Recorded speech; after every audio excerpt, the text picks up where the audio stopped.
Welcome back to Teen to ND. Today, I want to talk about something that fundamentally changed how I think about truth and knowledge, watching scientists disagree. When I was younger, I held a pretty straightforward view of expertise. If someone had a PhD, a long list of publications, or a job at a prestigious institution, I figured their word was basically law. I saw expertise as certainty. In my mind, the experts had figured it all out, and their conclusions were stable, solid, and universally accepted. So you can imagine my surprise and, honestly, my discomfort the first time I saw scientists in the same field openly disagreeing with each other. It was unsettling. I thought, wait a minute. If these experts, the people who have dedicated their lives to this subject, can't even agree, then how is anyone else supposed to figure out what's true? It felt like the ground was shifting beneath my feet. At first, I saw this disagreement as a sign of weakness, a crack in the credibility of the entire scientific enterprise. My gut reaction was to question everything. Were some of these experts just plain wrong? Or was the whole field built on a foundation less solid than I had been led to believe? I had always equated unity with strength, and all this debate just felt like chaos and confusion. It took me a while to realize that my reaction wasn't about the science itself, but about how I'd been taught to think about knowledge as something fixed and final.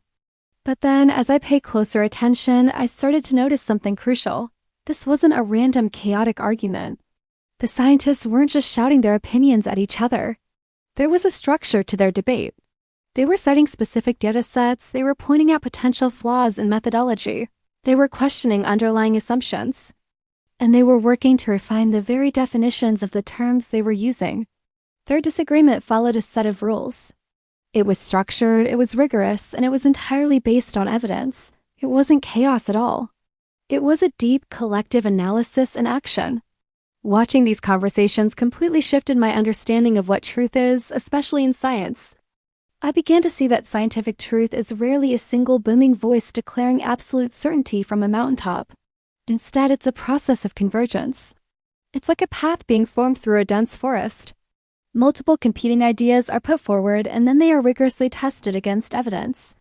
The weaker arguments, the ones that don't hold up to scrutiny, gradually fade away. The stronger explanations, the ones that better fit the data, accumulate more and more supporting evidence.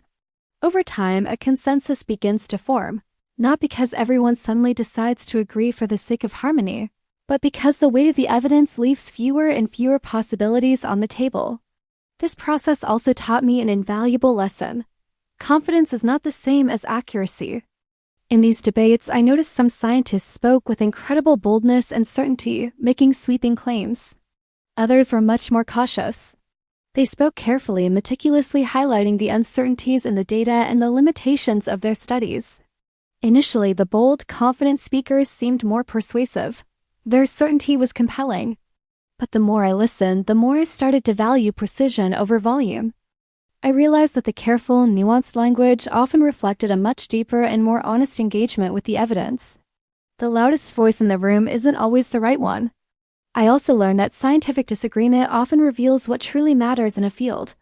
Frequently, the debate isn't about the raw data itself. Two researchers can look at the exact same set of findings and agree on the numbers, but vehemently disagree on what those numbers imply for the bigger picture.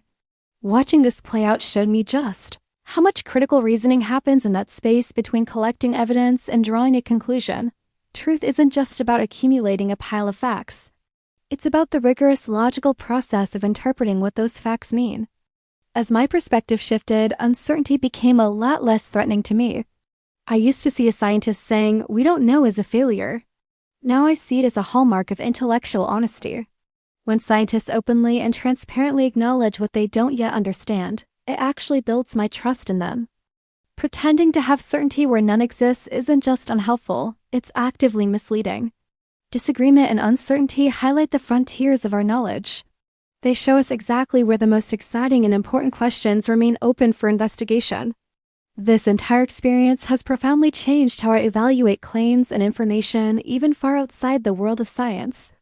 Now, whenever I encounter conflicting perspectives on any topic, my first instinct isn't to pick the side that aligns with my pre-existing beliefs.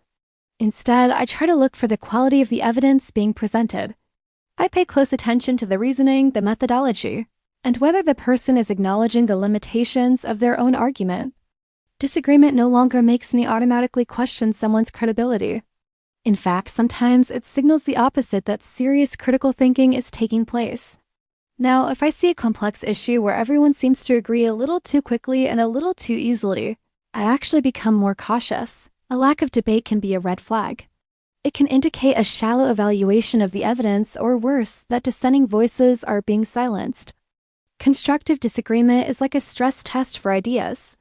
It forces them to withstand pressure. It refines explanations, exposes hidden weaknesses, and ultimately makes the conclusions that emerge much stronger. The tension created by opposing, well-reasoned views doesn't weaken the truth, it fortifies it. So, to wrap up, watching scientists disagree completely rewired how I evaluate truth. I no longer expect certainty to be delivered instantly or for consensus to form without a little bit of friction and tension. I've learned that disagreement isn't a flaw in the system. It is the system working as intended. It's an essential part of how we learn and how our collective knowledge improves. Truth is rarely delivered to us fully formed and perfect. It emerges step by step from a messy, challenging, and beautiful process of testing, questioning, and revising. Understanding that has made me less anxious about complexity and a lot more patient with the long, winding road to understanding. Thank you so much for watching. I'd love to hear your thoughts on this in the comments below. And if you found this video helpful, don't forget to like and subscribe for more content. See you next time.